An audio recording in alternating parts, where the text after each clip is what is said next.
sábado da segunda semana de Quaresma.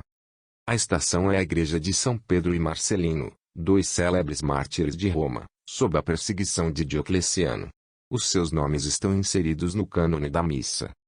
Recolher. Grande, Senhor, imploramos-te, esse efeito de poupança do nosso jejum, que o castigo da carne, que empreendemos, pode tornar-se a melhoria das nossas almas. Através de Cristo, nosso Senhor. Amém. Epístola. A lição é do livro de Gênesis 27, 6-40. Naqueles dias, Rebeca disse ao seu filho Jacob: Ouvi o teu pai a falar com Esaú teu irmão, e a dizer-lhe: Traga-me da vossa caça, e façam-me carnes que eu possa comer, e abençoe-te a vista do Senhor, antes de eu morrer. Agora, portanto, meu filho, siga o meu conselho, e vá para o teu rebanho, traga-me 2 filhos dos melhores, que eu possa fazer deles carne para o teu pai, tal como ele come de bom grado, que quando tu tiveres trazido, e ele tiver comido, ele pode abençoar-te antes de morrer. E ele respondeu-lhe: Tu sabes que Esaú meu irmão é um homem peludo, e eu sou suave. Se o meu pai me sentir, e perceber, não receio que ele pense que eu o teria gozado, e eu trarei uma maldição em vez de uma bênção. E a sua mãe disse-lhe: Sobre mim seja esta maldição, o meu filho, só ouvir a minha voz, e ir, buscar-me as coisas que eu disse. Foi, e trouxe, e deu-os à sua mãe. Vestia carne como sabia que o pai gostava. E ela vestiu-lhe muito boas vestes de Esaú, que ela tinha em casa com ela, e as peles pequenas das crianças que ela colocou sobre as suas mãos, e cobriu a nudo o pescoço. E ela deu-lhe a carne salgada, e entregou-lhe pão que ela tinha assado. Que quando o tinha levado, disse: O meu pai. Mas ele respondeu: Eu ouço, quem é o meu filho? E Jacob disse: Eu sou Esaú teu primogênito, eu fiz como tu fizeste me comandar, levantar-se, sentar-se, e comer do meu veado, que a tua alma pode abençoar-me. E o Isaque disse ao seu filho: Como é que o podias encontrar tão depressa, meu filho? Ele respondeu: Foi a vontade de Deus, que o que eu procurava veio rapidamente no meu caminho. E Isaque disse: Venha cá, que eu possa sentir-te meu filho, e pode provar se és o meu filho Esaú ou não. Aproximou-se do pai, e quando sentiu, Isaque disse: A voz, na verdade, é a voz de Jacob, mas as mãos são as mãos de Esaú. E não conhecia, porque as suas mãos peludas o faziam gostar do mais velho. Então, abençoá-lo, ele disse: És o meu filho Esaú. Ele respondeu: Eu sou. Então ele disse: Traga-me as carnes da tua caça, meu filho, para que a minha alma te abençoe. E quando eles foram trazidos e ele tinha comido, ele ofereceu-lhe vinho também, que depois de ter bebido, disse-lhe: Aproxime-se de mim, e dê-me um beijo, meu filho. Aproximou-se e beijou-o. E imediatamente ao cheirar o cheiro perfumado das suas vestes, abençoando-o, disse: Eis que o cheiro do meu filho é como o cheiro de um campo abundante, que o Senhor abençoou. Deus te deu o orvalho do céu, e da gordura da terra, abundância de milho e vinho. E deixar os povos servirem-te, e as tribos adoram-te, ser o Senhor de teus irmãos, e deixar os filhos de tua mãe curvar-se diante de ti. Amaldiçoado seja aquele maldito, e deixo que vos abençoe ser preenchido com bênçãos.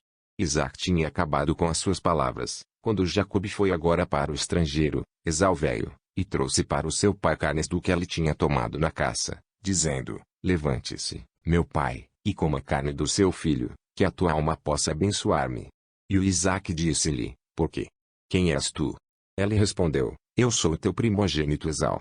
Isaque foi atingido pelo medo, e espantado, e perguntando-se além do que se pode acreditar, disse: Quem é aquele que até agora me trouxe veado que ele tinha tomado, e eu comi de todos antes de tu vieres? Esaú, depois de ouvir as palavras do pai, rugiu com um grande grito, e estar numa consternação disse: Abençoa-me também, meu pai. E ele disse: O teu irmão veio enganadoramente e teve a tua bênção. Mas ele disse novamente: Justamente ao seu nome chamado Jacob, pois ele suplantou-me-lo. Desta segunda vez, o meu primeiro direito de nascença que ele levou antes, e agora, esta segunda vez, roubou-me a bênção. E mais uma vez disse ao seu pai: Não me reservas também uma bênção? Isaque respondeu: Nomeei o teu senhor, e fiz de todos os seus irmãos os seus servos, eu estabeleço com milho e óleo, e depois disso, o que devo fazer mais por ti, meu filho? E Esaú disse-lhe: Haste only a blessing, padre. Suplico-te, abençoa-me também.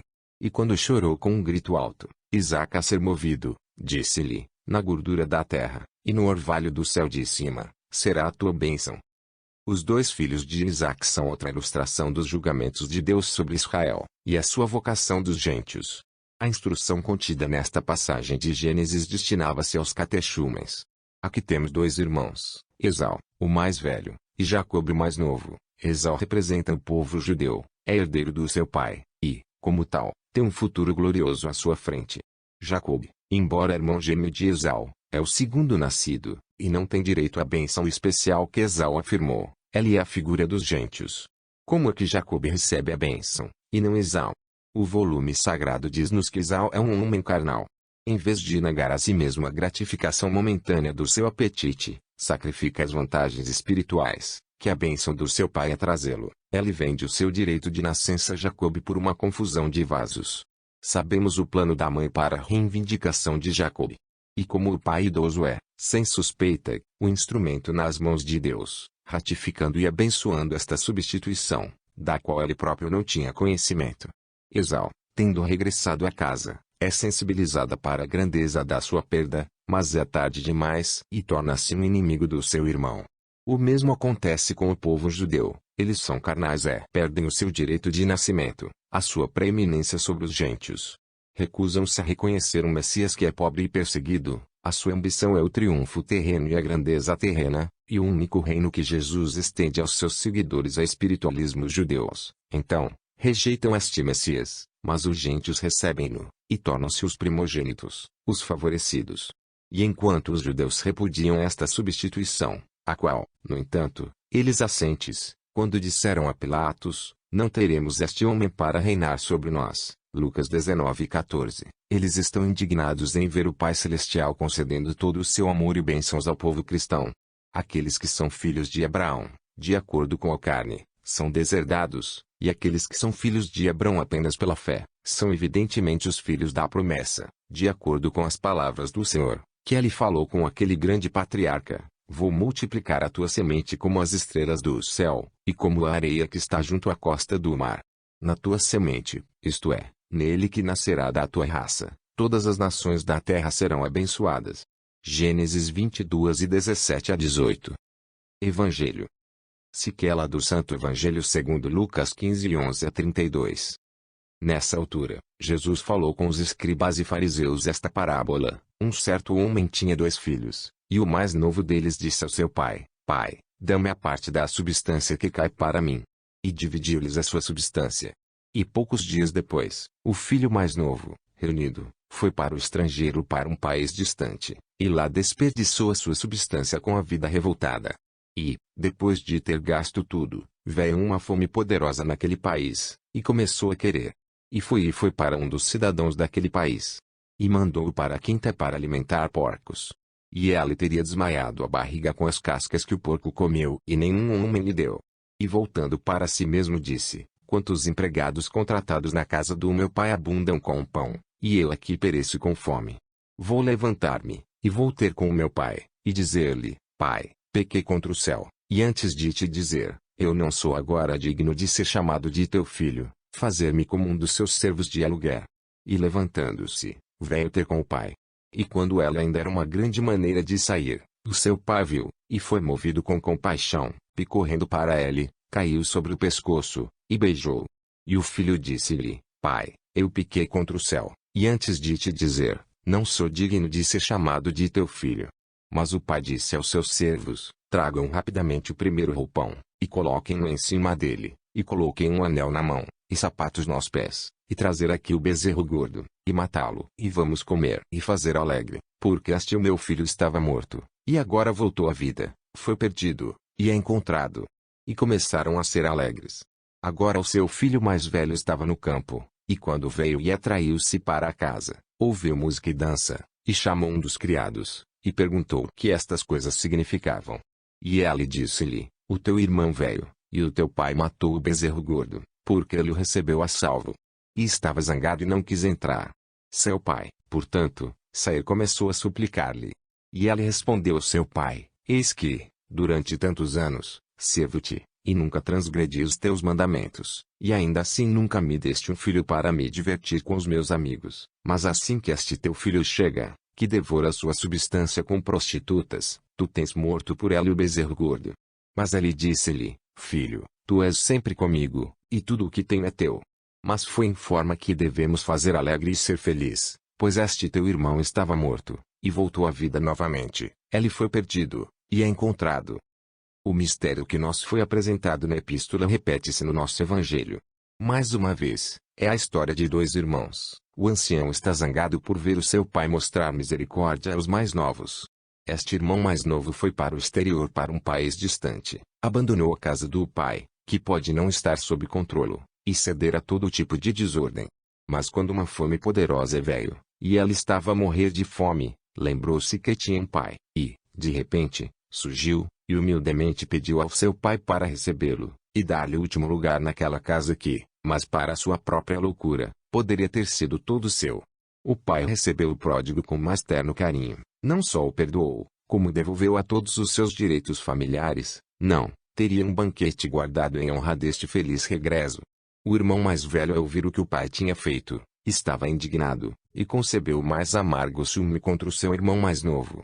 Deixe os judeus ficarem com ciúmes, se quiserem, que fiquem indignados com o seu Deus por mostrarem a sua misericórdia a todos, menos a si mesmos. Chegará o momento em que todas as nações da terra serão chamadas ao manifold. Os gentios, não obstante toda a miséria em que os seus erros e paixões os levaram, devem receber a pregação dos apóstolos.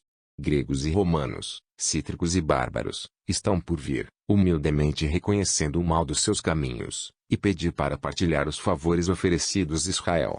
Não só lhes é permitido comer as migalhas da queda da mesa, que era toda a pobre mulher de Canaã que se atreveu a esperar, serão feitos filhos e herdeiros do Pai, com todos os direitos e privilégios. Israel terá ciúmes e protestará, mas sem nenhum propósito. Ele se recusará a participar na festa, não importa, o banquete é para ser.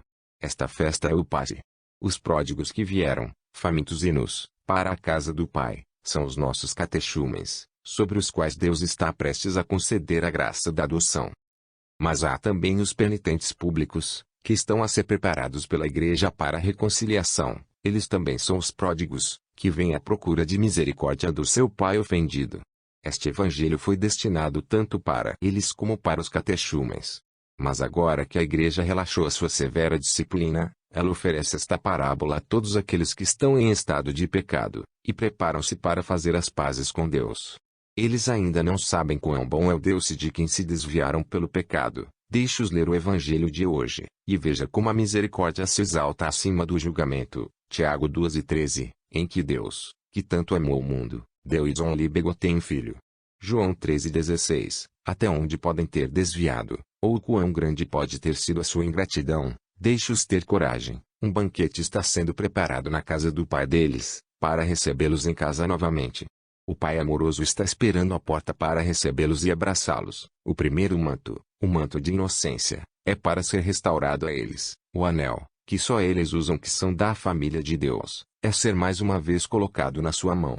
Há um banquete a ser preparado para eles em que os anjos, por alegria, cantarão as suas canções alegres. Que estes pobres pecadores gritem com um coração arrependido: Pai, eu pequei contra o céu, e antes de ti, eu não sou agora digno de ser chamado de teu filho, fazer-me como um dos seus servos contratados. Este Pai terno pede apenas esta parte, tristeza sincera pelos seus pecados, humilde confissão, e uma firme resolução de ser fiel para o tempo que vem. Deixe-os aceitar estes termos fáceis, e ela irá recebê-los, mais uma vez, como seus queridos filhos. Desçam as vossas cabeças a Deus. Proteja, ó Senhor, suplicamos-te, tua família, pela tua bondade contínua, que como ela depende das esperanças da tua graça celestial, para que possa ser defendida pela tua ajuda celestial. Através de Cristo, nosso Senhor. Amém. Neste sábado, recorrê-lo a Maria, a Rainha da Misericórdia. Dirijamo-nos a nós mesmos nestas palavras devotas de uma sequência, tiradas dos antigos missais de Cluny. Este é o nosso pedido, que ela obtenha para nós o perdão dos nossos pecados. Sequência. Ave, bela estrela, que cedem um raio de nova luz, em que é apagado a vergonha da nossa raça. Tu és a esperança singular do homem. Tu, o nosso refúgio. Apaziguar o teu filho, na hora do nosso julgamento. Tu és a vara florida de Jessé, Tu és a verdadeira primeira flor da primavera, trazendo-nos o nosso Jesus. Ora, está sempre florescendo, não há uma mancha sobre ti e tua fruta a tirar as nossas manchas de distância. O teu ventre virginal é a fonte do jardim, a fonte dele que é a água da vida. Sim, tu és o trono dourado, onde o Rei dos Céus coroava o seu filho. O palácio dos perfumes doces, formado com habilidade requintada pela mão do grande artificeiro. Onde Jesus, tendo colocado a roupa da nossa carne, foi consagrado sumo sacerdote. Tu és a fonte que dá óleo, sim, um orvalho doce como mel, para ti és todo o amor. Daí velha tenosa fonte que lava a amargura e manchas do pecado. Ó Mãe, cujo coração foi perfurado pelas feridas do seu filho sofredor. Mostre-nos o cuidado e o amor de uma mãe, e quando o terrível julgamento chegar, nos entregue do castigo. Amém. Igual. Este texto é retirado do ano litúrgico, da autoria de Dom Próspero Guerra Níger.